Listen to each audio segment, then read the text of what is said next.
constate évidemment que le taux d'intérêt continue à monter. On a eu hier une petite conférence d'une personne nous parlant d'un taux avoisinant les 2,5% et selon ses prédictions, on pourrait vite arriver à du 3,5%. Alors rien de grave, mes parents ont encore emprunté à du 12%, je me rappelle, j'ai personnellement aussi emprunté à du 10%.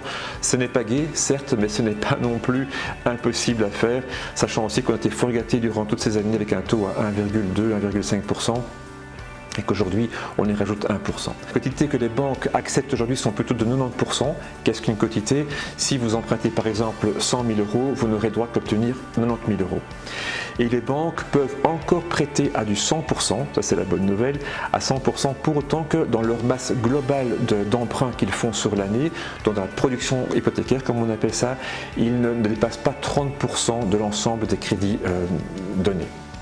Alors la question à se poser, est-ce que les taux d'intérêt montant, est-ce que du coup les prix vont diminuer?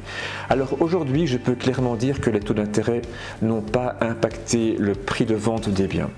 Alors je vais quand même dire ça de manière assez précautionneuse, assez prudent. Je dirais que ça n'a pas impacté les prix de vente des appartements et des maisons pour autant que les travaux des biens ne soient pas trop importants. À partir du moment où il y a beaucoup de travaux à faire dans le bien, le prix en est clairement impacté du fait justement de ce prix des matériaux qui sont quand même fort à la hausse. Comme je vous disais, pas de baisse pour tous les biens avec un espace extérieur ou des biens qui sont en parfait état. Dernier point aussi important sur ce côté taux d'intérêt prix, c'est que le marché est quand même plus lent. On a beaucoup de demandes de mise en vente, beaucoup d'estimations.